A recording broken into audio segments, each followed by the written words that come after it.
Hi, I'm Indiana. Welcome back to Indiana's English Lounge. I have another listening practice for you today.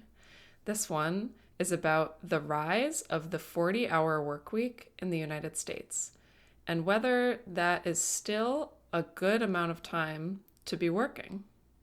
If you've been wondering about a 4-day work week or if we should be working less, this might be the practice for you. I think this reading is going to be best for intermediate and upper intermediate language learners. If you are an advanced learner, you might still enjoy it, but why don't you try one of my more challenging listening practices instead? Just like my other videos in this series, this article is great for listening comprehension, shadowing and pronunciation practice, and vocabulary building.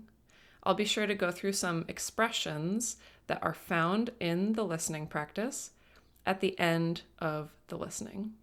If you like this kind of listening practice, and if you'd like grammar explanation videos and flashcard videos, please subscribe to my channel for more. Okay, let's get started. Why is free time still so elusive? By Gary Cross, Distinguished Professor of Modern History, Penn State, February 13th, 2024. According to the article, how much did worker productivity increase between 1950 and 2018 in the U.S.? What did the economist John Maynard Keynes predict about the future work week back in 1930? What are some of the reasons mentioned for why Keynes's prediction did not come true? What workweek length did labor leaders originally propose before the compromise 40-hour workweek? According to the article, how has the reality changed since the 1970s that makes the 40-hour workweek more challenging? There have been massive gains in productivity over the past century. So why are people still working so hard for so long? Output per worker increased by almost 300% between 1950 and 2018 in the US.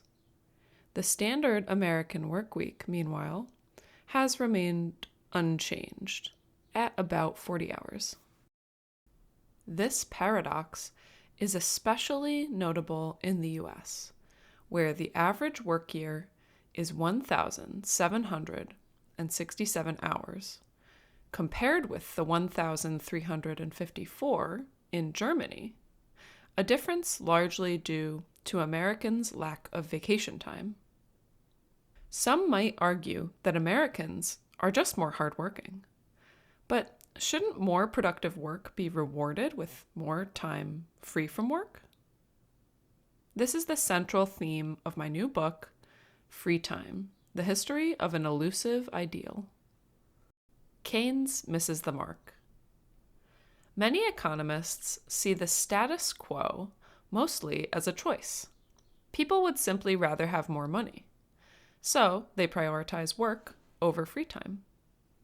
However, in the past, many economists assumed that people's need for more stuff would eventually be met.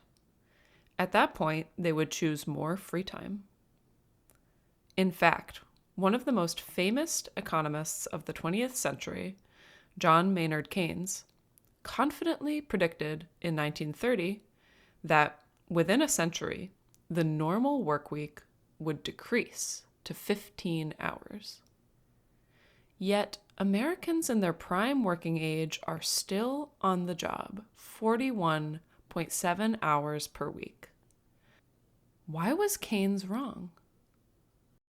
Obviously, people's needs or wants were not fully met. In the first half of the 20th century, advertising shifted in ways that emphasized emotions over utility, making consumers feel like they needed to buy more stuff. Planned obsolescence shortened how long products remained functional or fashionable, spurring more frequent purchases. And new, exciting, but costly goods and services kept consumerism churning. So, workers continued to labor for long hours to earn enough money to spend. Furthermore, as wages rose, the opportunity cost of time spent away from work also grew. This made more free time less economically appealing. In a consumption-saturated society, time spent neither producing nor consuming goods increasingly appeared as wasted time. Interest in slower, cheaper activities, reading a book, meeting a friend to catch up over coffee, started to seem less important than buying a pickup truck or spending an hour at the casino, pursuits that demand disposable income. Forced labor. It's still important to consider whether there's even any choice to be made. Almost everyone who works 40 hours a week or more does so because they have to. There are bills to pay, health insurance coverage to maintain, and retirement to squirrel away money for. Some jobs are more precarious than others, and many workers even forego earned vacation time for fear of losing promotions. This hardly makes for a free choice. But the 40-hour week isn't the result of a personal calculation of costs and benefits. Rather, it's the result of a hard-fought political battle that culminated in the Fair Labor Standards Act of 1938, which established the standard 40-hour workweek, along with a minimum wage. Pressed by a labor movement that was far more powerful than today's, the government implemented a range of progressive economic policies during the 1930s to help the nation emerge from the Great Depression. Many government officials viewed setting a standard workweek as a way to curtail exploitation and unfair competition among employers, who would otherwise be motivated to push their employees to work for as long as possible. It was an emergency measure, not a choice of more time over more personal income. Nor was it a step toward the progressive reduction of hours worked, as Keynes had envisioned. In fact, it was hardly a radical measure. Labor leaders had initially proposed a 30-hour week, which government officials resoundingly rejected. Even New Deal liberals saw a shortening of working hours as a potential threat to economic growth. So, the 40-hour week ended up as the compromise, and the standard hasn't been updated since. For most Americans, this was an acceptable trade-off. They might be working long hours, but they could afford television sets, cars, and homes in the suburbs. Many families could live on the wages of the full-time work of the father, making the 40-hour week seem reasonable, since the mother had time to care for the family and home. But this consensus has long since been undermined. Since the 1970s, inflation-adjusted wages haven't risen with economic growth. In many households that include married or partnered couples, a single wage earner has been replaced by two earners, both of whom find themselves working at least 40 hours per week. It's almost as if the 40-hour week has been replaced by an 80-hour week, at least in terms of hours worked per household. Who has time to raise kids? Who can afford them? It's no wonder the birth rate has declined. Separating economic growth from well-being. For decades, the amount of work we do has been talked about as just the way things are, an inevitability almost. It doesn't seem possible for society to take a different tack and, like flipping a switch, work less. To me, this resignation points to a need to reconsider the social contracts of the past. Most Americans will not abandon their work ethic and their insistence that most people work. Fair enough. Many people prefer working over having vast stores of free time, and that's okay. And there's still immense value in work that doesn't produce a paycheck, caregiving and volunteering, for example. But reducing the standard work week, perhaps by transitioning to a 4-day week, could ease stress for overworked families. These changes require political action, not just individuals making the personal choice to arrive at a better work-life balance. And yet, a national reduction in the standard work week seems almost impossible. Congress can't even pass legislation for paid family leave or guaranteed vacation time. It doesn't help that elected leaders continue to insist that well-being be measured mostly by economic growth.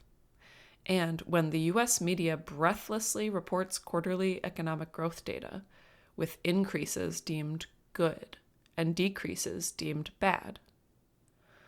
Why shouldn't free time and its benefits be included in the equation? Why aren't figures on the social costs of unlimited growth publicized? Does it even matter that the Dow Jones Industrial Average has doubled in less than a decade, when economic security is so fragile and so many people are overstressed? The idea that stratospheric increases in productivity can allow for more time for life is not simply a romantic or sentimental idea. Keynes viewed it as entirely reasonable. Opportunities like the one that led to the 40-hour workweek in the 1930s rarely appear, but some sort of paradigm shift is urgently needed. Something has to give. Question 1. Output per worker increased by almost 300%. Question 2. Keynes predicted that within a century, the normal workweek would decrease to 15 hours. Question 3. Advertising emphasized emotions over utility. Planned obsolescence shortened product lifespans, and new costly goods and services kept consumerism going. Question 4. Labor leaders had initially proposed a 30-hour week. Question 5. Wages have not risen with economic growth, so in many households, both partners work at least 40 hours per week.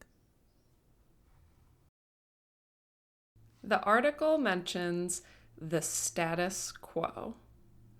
The status quo is the usual, typical, expected way that things are. It's the existing state of affairs or the current situation. We often use status quo to talk about politics or policy decisions or the way that an administration or organization is normally run. We also often use it when we're talking about proposed change to the way things are, changing the status quo. For example, somebody might say, we need to break away from the status quo and try a new approach. Or, the new policy aims to break the status quo and bring significant reform. You could also say, the professor encouraged his students to question the status quo and think critically about the world around them. Planned obsolescence. This word obsolescence looks pretty challenging, but it's the noun form of an adjective you may have seen before, obsolete. Obsolete means out of date, not useful or applicable anymore. Obsolete means we're probably not using it anymore. For instance, to many people, landline telephones or phone booths are obsolete. Typewriters are also obsolete because we use computers and keyboards. Let's get back to the noun. Planned obsolescence is when companies purposefully design products so that they will be out of date soon and you'll need a new upgrade. This is a strategy, a tactic that companies will do on purpose so that you have to buy a new one sooner than if your product had been made with foresight or more durably. For example, many consumers are very frustrated with the tech industry, where planned obsolescence of smartphones and laptops makes products become obsolete and unusable far sooner than they should. Or environmental advocates criticize the fashion industry's use of planned obsolescence because it contributes to waste and overconsumption of resources. Disposable income refers to the money that you have left over after you have paid for essential expenses. Essential expenses include your rent or mortgage, utility bills, food costs, and other bills. So disposable income is the money that you can spend on non-essential purchases. You could also use your disposable income to save for the future. To dispose means to throw away or get rid of. So you can remember disposable income by thinking of it as money that you can throw away on whatever you want. For example, I just got a promotion, so I have more disposable income to spend on things like dining out or shopping. Young professionals with no children tend to have more disposable income than those who don't. Inevitability. I chose this one because I know many of my students have had trouble pronouncing it. Let's break it down. In, prefix meaning not. Evit, Latin root coming from a word meaning evade or avoid. Ability, having the quality mentioned. Inevitability, inevitability, inevitability. That's the noun form. The adjective is inevitable. Inevitable.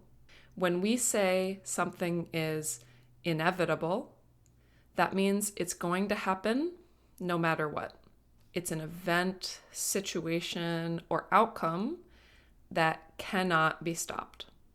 It will happen. Some examples include death is an inevitable part of life. No matter what, every living thing will die someday. The inevitability of aging means that our minds and bodies will change as we get older. With the company losing money every year, bankruptcy seems inevitable. Something has to give. The author of the article concludes his argument by saying that the 40-hour workweek is unsustainable for American workers. He says, something has to give. The expression, something has to give, means that something, a situation, cannot continue as it is unless something changes. It cannot continue the way it is now. Something needs to be changed or given up.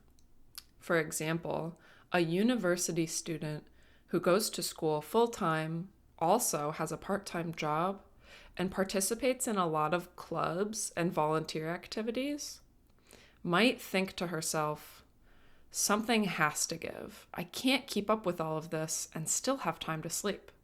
Another example is the company has been rapidly expanding and opening new locations every year. However, with limited resources, something has to give if they want to continue providing excellent customer service and quality products. Thanks for watching. For extra practice, answer some of these questions and try using these new expressions in the comments. Do you think people today have enough free time away from work and responsibilities? Why or why not? How many hours would your ideal work week have? What are your thoughts on transitioning to a 4-day work week or reducing working hours in general? Why? Thank you so much for watching. I hope you enjoyed this video and you learned something new. Please subscribe to my channel for more English learning content. See you next time.